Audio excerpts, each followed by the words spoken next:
Theodore Roosevelt was once quoted saying, "The more you know about the past, the better prepared you are for the future." Hi, I'm Nathan Blackwell, Mayor of St. Cloud, Florida. And I'm Paula Stark, Executive Director of Saintcloud Mainstreet. Here in the small town of St. Cloud, we are surrounded by such a rich and vibrant past. Founded in 1909, the Soldier City is no stranger to significant history. We are standing in front of our beloved bandshell in Veterans Park, an example of our welcoming and revered attitude towards our veterans. With a casual walk through our downtown historic district, you'll be entrenched in our city's rich past, featuring 17 murals and 3 nationally recognized landmarks, all located within the historic district established in 2017. In fact, over the past 21 years, St. Cloud's Main Street program has worked to add historical markers to over 7 locations throughout our small town.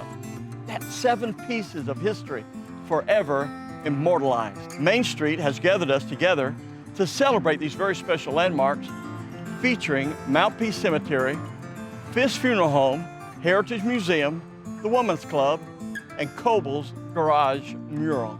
Drawn by promotions from northern newspapers, in 1909, Union Civil War veterans from all over the United States began to move to St. Cloud, whose ages ranged from 67 to 82.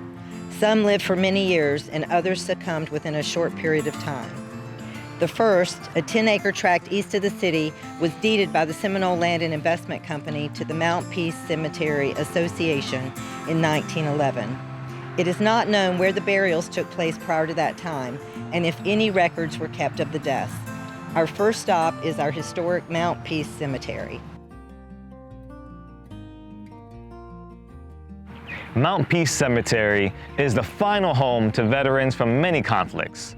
Veterans who survived World War I and II, the Korean and Vietnam War, Pearl Harbor, and the 427 Civil War veterans who ultimately founded our city. My name is Gabriel Almonte. I'm with the City of St. Cloud. With me today are members of the Lucius Mitchell Camp, sons of the Union veterans whose forefathers founded our great city. Mount Peace is now owned and operated by the City of St. Cloud's Parks and Recreation Department. It is the only cemetery in the city. It is a vital part of our past, present, and of course, future. It is filled with all the history our community has to offer, from our Civil War veterans who were originally interred here, and many other veterans who have fought in multiple wars over the years to further exemplify our nickname, Soldier City. The marker is the proof of the cemetery's official standing as a historic site. It is now representing for all the significance of our beginnings for future generations so that our past will not be lost. At this time, we would like to unveil our state marker commemorating this site, and all of us, those before us, welcome Ron McCracken, Mike Ural with the Sons of Union Veterans, who will now unveil our state historic marker for all to enjoy. Beginning in 1909, Union Civil War veterans all over the United States began to move to St. Cloud, many drawn by promotions in northern newspapers. The first veterans to die in St. Cloud, Lucius L. Mitchell, passed away in December 1909, and because there was no veteran cemetery in St. Cloud, he was interred in nearby Kissimmee. To remedy this, the local chapter of the Union Veterans Group, the Grand Army of the Republic, GAR, helped establish a cemetery named Mount Peace for Union veterans. The Seminole Land and Investment Company deeded 10 acres tract to the Mount Peace Cemetery Association, which began selling plots. Union veterans were buried here from 1910 to 1942, totaling 427 burials. Among them are 3 American soldiers who served in the United States Colored Troops, 15 documented survivors of the Andersonville prison, and 1 Medal of Honor recipient. 2 Confederates, one of whom served for both armies, are buried here. Later, veterans of other more recent conflicts were buried in Mount Peace. Lucius Mitchell's remains were relocated to Mount Peace years after the cemetery opened.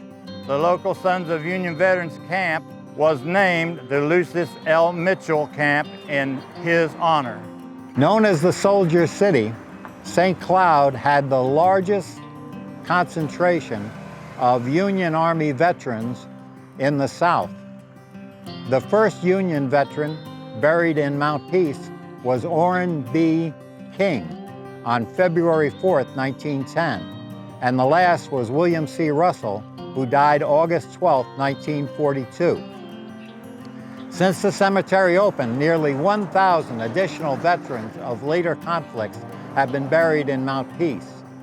These burials include 2 from the Plains Indian Wars, 286 from the Spanish-American War, 163 from World War I, 246 from World War II, 52 from the Korean War, 36 from the Vietnam War, 1 from the Gulf War, and 116 who served in peacetime. The first World War I veteran buried in Mount Peace was Walter Koch, who died in France, and the last was Dan Armstrong, who died just short of his 105th birthday. World War I veteran Edwin Young served in the 31st Infantry Polar Bear Regiment. World War I Army Nurse Corps First Lieutenant Jessie Teague was one of the few women to receive full veteran benefits. John Hickson, a World War II prisoner of war, POW of Japan, endured the Bataan Death March. Wayne Horner was a World War II POW held at Germany's Stalag 4B Mühlberg-Sachsen. World War II veteran James Buckner survived the 1941 attack on Pearl Harbor. With death comes the need for a funeral home. One was established and is still one of the leading funeral homes in Osceola County. This landmark can be easily identified by its particular Spanish floral style. It was owned and operated by C.E. Carlson. The original location was the Myler Building on Massachusetts Avenue. In 1950, it was relocated to the Cooper Building on Massachusetts Avenue, where they added a chapel and a selection room designed in 1925 by female architects Isabel Roberts and Ida Ryan. The Fisk Funeral Home is no stranger to history in St. Cloud. Serving as the unofficial historian for St. Cloud, the funeral home was named solely for Bob Fisk. In 1983, Bob's son, Bill, became the sole owner of the company and later sold it. My name is Bill Fisk. I'm the son of Bob Fisk, former owner and namesake of Fisk Funeral Home. Part of our current funeral home dates back to 1908, where it served as the doctor's office and hospital for Dr. S.C. Cooper. Our family history begins in 1919, when our great uncle purchased what was at that time Carlson Funeral Home. This location has provided funeral service to the community since 1915. The Fisk building has a 2-story section that still stands today. That part of the building was one of the first brick buildings in the city of St. Cloud. Across the street where the parking lot now stands is where Dad's great uncle and aunt had their home. When the funeral home was remodeled and expanded to its present size, the lot was converted into parking. Dad grew up in Winter Park, spent his vacations and summer breaks in St. Cloud working at the funeral home.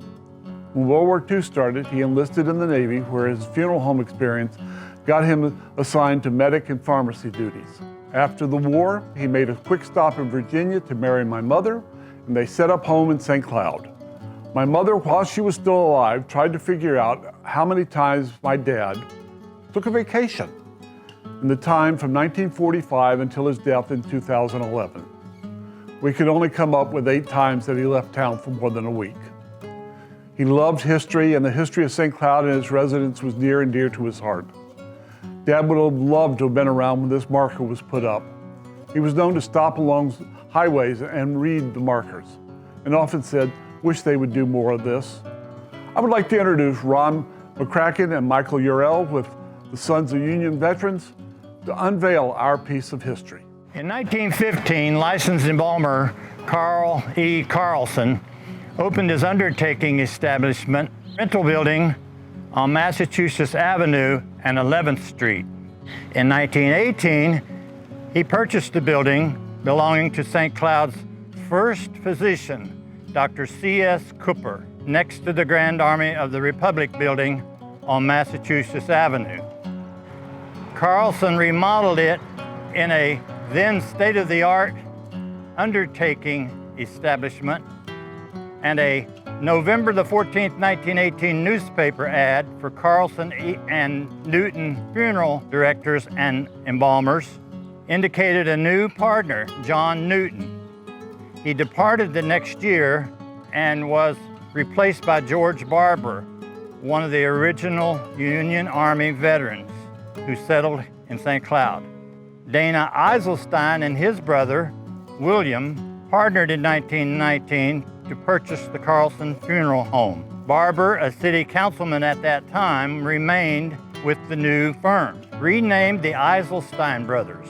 In 1925, the firm hired architects Isabel Roberts, an associate of Frank Lloyd and Wright, and Ida Anna Ryan, to design a new chapel. The building's exterior was remodeled and given a pseudo-Spanish-style stucco finish. The first all-female architectural firm in Orlando, Ryan and Roberts designed many other buildings in St. Cloud in what was to become a local-style spaniflora. In 1928, William Eiselstein married Susie Fisk. Her nephew, Robert A. Bob Fisk, graduated from Cincinnati College of Embalming in 1942, and then served during World War II with the U.S. Naval Hospital Corps. In 1949, Bob Fisk became the funeral director for the Eiselstein's funeral home. In June that same year, Dana Eiselstein died suddenly. William passed in 1951, and Bob became the funeral home's manager. In 1958, William C. Jordigan purchased interest in the business from Dana's wife, Louise Eiselstein, and the name was changed to the Eiselstein, Fisk, and Jornigan Funeral Home. After Susie Eiselstein's death in 1964, the name changed again to Fisk and Jornigan. In 1972, the old chapel was converted into office space, and the exterior was given a colonial red brick finish. Bob's son, Bill Fisk, joined as funeral director in the 1970s. Bob Fisk became the sole owner of the company, renamed Fisk Funeral Home in 1983. Bob served as an unofficial local historian for St. Cloud and co-authored the 2002 book, Images of St. Cloud. For most of the 20th century, Fisk Funeral Home was the only funeral home operating in St. Cloud. I want to thank everybody for coming today. This little piece of history for St. Cloud, added to the others, gives a more complete history of our town and will provide for future times for people to understand where this town has come from. Established in 1999, St. Cloud Main Street started with a vision to promote a sense of community pride and to create a world-class community where traditions and new ideas unite. Their mission was economic development with historic preservation as the focus. Historic preservation is embodied throughout the downtown corridor and St. Cloud Main Street's footprint. Main Street with the city is proud to promote the preservation initiative with the Historic Preservation Board to save as much of our history and historical resources as possible. It is important for us to remember and recognize those individuals and buildings that make us who we are today and celebrate our unique strengths, which brings us to our next location, which along with the Grand Army of the Republic Hall, located on the corner of 11th and Massachusetts, and the train depot, the VFW, at New York and 9th, are the three buildings listed on the National Register of Historic Places. These embody the essence of those who established organizations and the very beginnings of our community and culture. The Ladies Improvement Club was formed in 1910 for the betterment of the community, and in 1916, the Ladies Club secured the land to start construction on this building. My name is Olive Horning, curator of the Heritage Museum and president of the St. Cloud Women's Club. The objectives of the Women's Club include community improvement and literacy. These objectives are as true today as they were in 1910. The women wanted sidewalks so their skirts wouldn't get dirty. They also purchased park benches to be placed at the lakefront and around town. The club purchased the Mule Yard and gave it to the city for Veterans Memorial Park. Concerning literacy, the club established reading areas in the train depot and hotels. The women really wanted a library building, so they began holding lantern shows and ice cream socials to raise money. Alas, in 1917, the National Bank failed, and the club lost 60% of its money. This delayed construction of the Veterans Memorial Library until 1922. This place is important because it was partially built by funds which came from the members of the Grand Army of the Republic posts throughout the states. It was important to the town for the educational and recreational services it provided to children and adults. It has housed the St. Cloud Heritage Museum since 2005. Many visitors come to learn about the unique history of the town and to inquire about relatives who lived here. The Women's Club Auditorium was built in 1949 and could hold 400 people for concerts, plays, and speaker series sponsored by the club. It is meaningful to know that these buildings join other properties that are deemed worthy to be preserved because of their historic nature. The buildings join two others in St. Cloud that are on the National Register. The most interesting fact about the Veterans Memorial Library is that it was designed by two foremost women architects, Isabel Roberts and Ida Anna Ryan. How did they learn about Little St. Cloud? Isabel's aunt and uncle lived in St. Cloud, and her aunt was a member of the Women's Club. Her uncle was on the building committee and recommended that the club interview them. This was the first building that they designed in St. Cloud, and they said it was their finest work.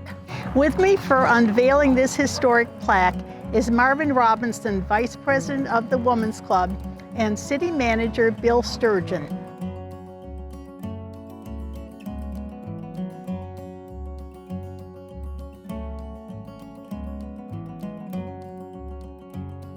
We look forward to additional visitors to the museum and other historically recognized places in our town to continue with us in celebrating our history.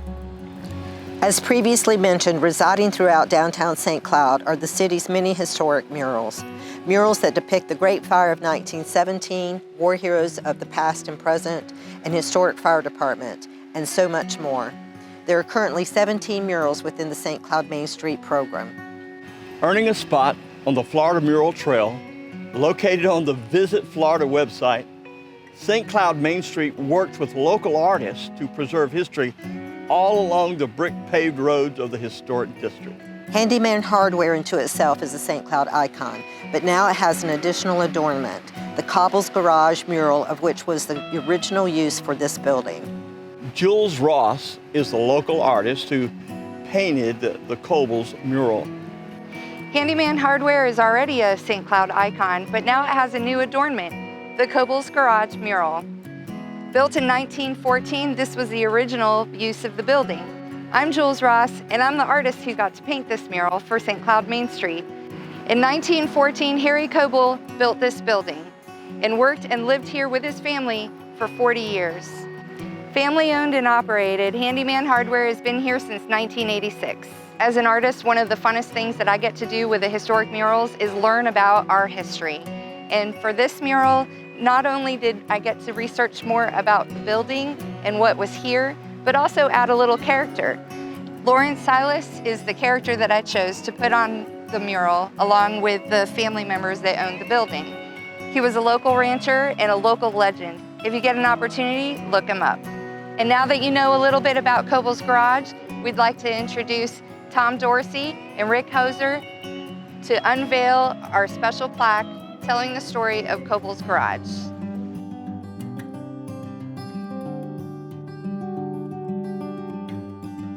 Built in 1914, the 50-foot by 100-foot structure was the longest single floor space in the city at that time. The gas pump was on the edge of the road, leaving your car on the road as you filled the tank. We'd like to say a special thank you to St. Cloud Rotary for helping to fund this project, as well as restoring some of our other local murals. If you're not aware, the local mural program in St. Cloud is sponsored by Saintcloud Mainstreet, and it is a very important part of our history in maintaining it. Saintcloud Mainstreet has an entire walking tour based on our murals and historic buildings. You can pick up the brochure at our office to do a self-guided tour, or you can download the app at our website, www.stcloudmainstreet.org. Our colorful past is forever engraved in our small town, and we must protect and preserve our slice of history. St. Cloud Mainstreet's Historic Preservation Initiative with the city government and staff has generated the mechanism to maintain the integrity and the history on behalf of their sponsors, supporters, and citizens. Protecting the stories handed down from generation to generation and honoring those places of historical significance is our duty. St. Cloud is a special place, one with a rich celebrated history. On behalf of the staff and the volunteers of St. Cloud Mainstreet and the City of St. Cloud, thank you for your support and thank you for joining us.